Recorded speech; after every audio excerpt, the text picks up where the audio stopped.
Le couloir, c'est souvent la pièce maudite des appartements. Manque de lumière, décoration triste et impersonnelle ou encore absence de rangement, les problèmes sont nombreux. Bonjour, bienvenue.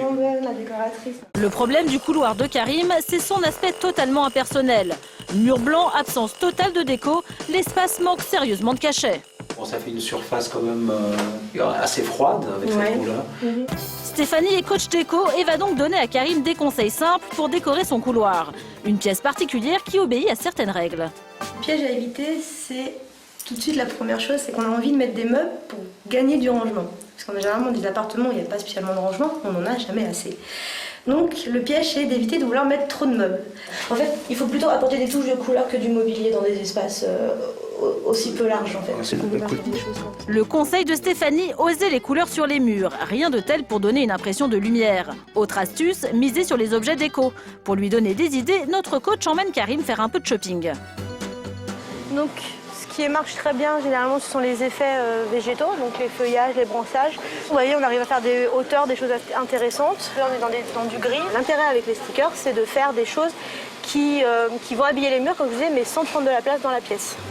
Des stickers, mais également des miroirs. Cela donnera de la profondeur à la pièce. Et si jamais vous souhaitez ajouter un meuble, attention aux dimensions. On peut avoir un petit meuble, mais jamais trop profond. 30-35 cm, c'est largement assez. Un couloir, généralement, n'est pas spécialement large, donc il faut rester dans des choses petites. Peinture, stickers et meubles peu profonds seraient donc les 3 ingrédients miracles pour décorer un couloir. Il ne reste plus qu'à essayer. Bonjour, bienvenue. Nous retrouvons Karim une semaine plus tard. Il a appliqué les conseils de Stéphanie à la lettre. Son couloir est méconnaissable. On a toujours gardé un mur lilas avec les cadres qui font rappeler l'aubergine. Souvenez-vous, le couloir de Karim était totalement neutre. Aujourd'hui, l'espace est beaucoup plus accueillant. Même les enfants sont contents parce qu'il y a plus de couleurs. Et toute personne qui rentre remarque qu'il y a vraiment une grande différence alors que peu de choses ont été faites. Un couloir flambant neuf pour environ 200 €. Karim a tout gagné. Gervaise a un autre problème avec son couloir. Un escalier sombre et difficile à égayer. Pour y remédier, cette prof de peinture a décidé de se lancer dans un projet un peu fou.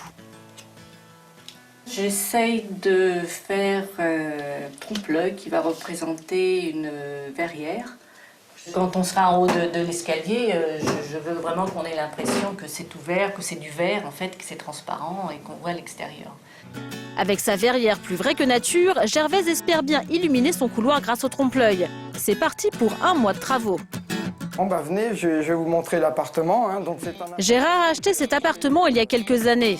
Un appartement de 54 mètres carrés plutôt agréable. Seul défaut, son couloir qui fait office d'entrée.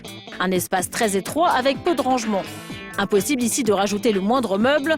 En plus, il y a un gros défaut de conception. Cette porte-là, elle n'est vraiment pas pratique. Lorsque vous ouvrez celle-ci et que quelqu'un sort des WC, ben, ça vient se télescoper l'une avec l'autre. C'est de la place perdue et c'est un peu dommage. Et donc l'idée, c'est de rendre ce couloir utile. Pour transformer son couloir, Gérard a fait appel à un professionnel. Monsieur Bauger? Oui. Laurent Grabert. Ça va bien? Ouais, impeccable. Ouais. Bon, et vous? Ben écoutez, moi ça va. Alors... C'est plutôt le couloir. Laurent est spécialiste du rangement sur mesure. Les espaces étroits, c'est son terrain de prédilection. En un clin d'œil, il analyse la situation. Heureusement, on a déjà un espace qui, lui, peut être optimisé. Mais effectivement, ici, on peut rien rajouter, ne serait-ce que ce petit coin qu'on peut adapter, mais on va rien rajouter d'autre. Voilà, il faut travailler avec ce que l'on a. Et je pense qu'on peut déjà faire pas mal. Laurent va donc travailler sur l'aménagement du placard et résoudre le problème des portes. Gérard découvrira le résultat dans quelques heures. Première étape, le placard. Pour optimiser l'espace, l'astuce est d'ajouter une deuxième penderie grâce à un système très ingénieux. L'avantage, c'est qu'on a un accès très facile en tirant dessus, d'avoir les cintres à notre hauteur. On peut y placer facilement des chemises, des vestes, des pantalons pliés en 2 sur cintre. Les manteaux pourront maintenant être rangés en hauteur sans la moindre difficulté. Autre transformation, des tiroirs coulissants pour ranger les chaussures. Là, avec des tiroirs, on vient ramener à soi les choses, les chaussures. On peut accéder Ah, c'est une paire de chaussures au fond. En quelques minutes, la capacité de rangement a été doublée. Fini donc les placards à débordement. Mais il reste un problème de taille, l'agencement des portes. À cause d'un défaut de conception, elles s'entrechoquent en permanence. La solution de Laurent est radicale, démonter la porte de la salle de bain pour la remplacer par une porte coulissante. Grâce à la porte coulissante, l'ouverture est totale et va s'encastrer dans le placard. Et ici, finalement, on a une double entrée parce que l'ouverture sera totale. Touche finale, Laurent dispose quelques miroirs pour apporter de la clarté. Et le tour est joué.